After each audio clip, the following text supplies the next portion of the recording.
Selamat siang, saya akan mempresentasikan UAS Bahasa Indonesia bertema wawancara.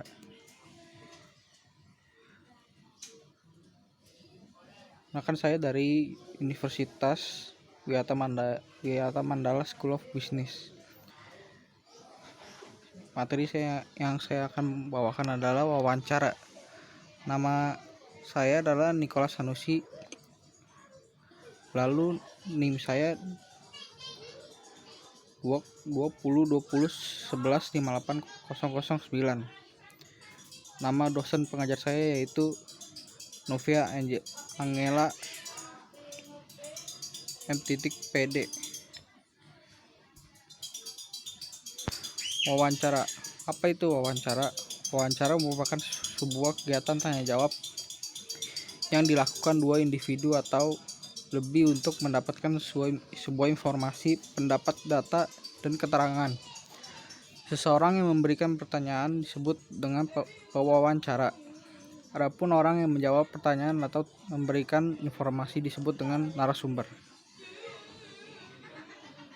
Biasanya narasumber merupakan seseorang yang menjadi saksi peristiwa, orang yang memiliki pengalaman tertentu, orang yang mempunyai keahlian khusus, serta orang yang memiliki informasi yang aktual. Dalam menyusun karya jurnalistik, wawancara merupakan tahapan yang tak boleh dilewatkan. Wawancara sangat penting demi mendapatkan sumber data jurnalistik yang valid. Namun wawancara tak hanya identik dengan dunia jurnalistik saja. Ada banyak kegiatan lain yang harus melalui proses wawancara, seperti saat melamar pekerjaan. Lalu kita akan masuk ke jenis-jenis wawancara. Wawancara dibagi menjadi 3 jenis, yaitu 1. Wawancara bebas. Dalam wawancara bebas, pewawancara bebas menanyakan apa saja kepada responden atau narasumber. Namun yang perlu diperhatikan bahwa pertanyaan itu berhubungan dengan data-data yang diinginkan. Jika tidak hati-hati, terkadang arah pertanyaan tidak terkendali. Yang kedua, wawancara terpimpin. Dalam wawancara terpimpin, pewawancara sudah dibekali dengan daftar pertanyaan yang lengkap dan terinci. 3. Wawancara bebas terpimpin. Dalam wawancara bebas terpimpin, pewawancara mengombinasikan wawancara bebas dengan wawancara terpimpin, yang dalam pelaksanaannya pewawancara sudah membawa pedoman tentang apa yang akan ditanyakan secara garis besar. Jenis wawancara dalam dunia kerja. 1. Wawancara standar. Wawancara standar atau tradisional merupakan jenis wawancara kerja yang paling sering digunakan. Saat menjalani wawancara tersebut, umumnya akan diwawancarai oleh seorang pewawancara.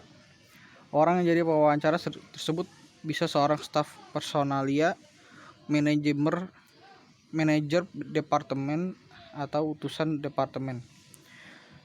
Yang kedua, wawancara perilaku.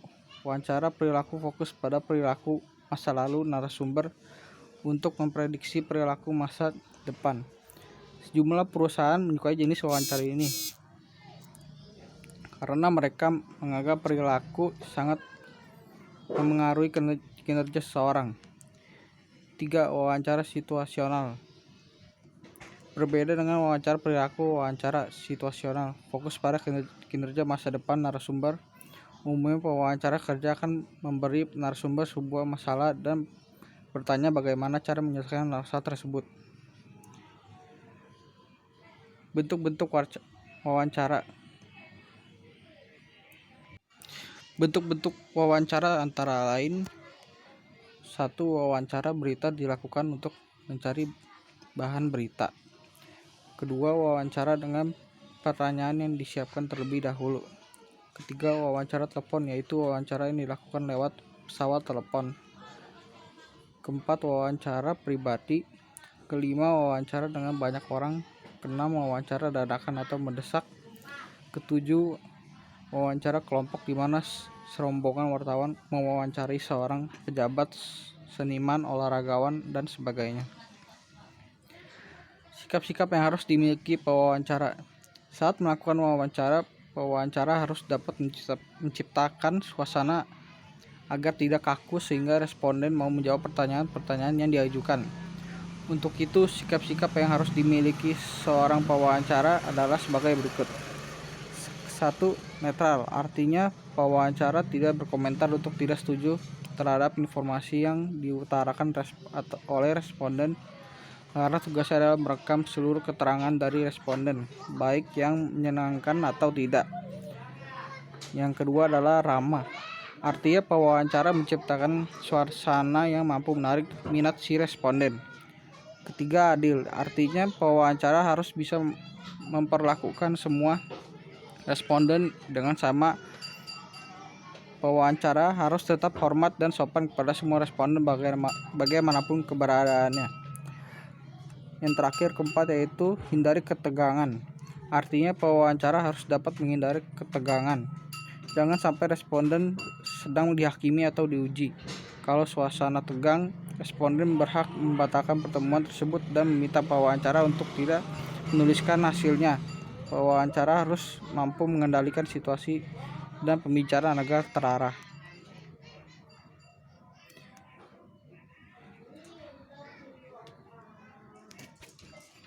Tahap-tahap wawancara. Pertama yaitu tahap persiapan. A. Menentukan maksud atau tujuan wawancara (topik wawancara). B. Menentukan informasi yang akan dikumpulkan atau data. C. Menentukan dan menghubungi narasumber. D. Menyusun daftar pertanyaan. 2. Tahap pelaksanaan. A. Mengucap salam. B. Memperkenalkan diri. C. Mengutarakan maksud dan tujuan wawancara. D. Menyampaikan pertanyaan dengan teratur. E. Mencatat dan merekam pokok-pokok wawancara.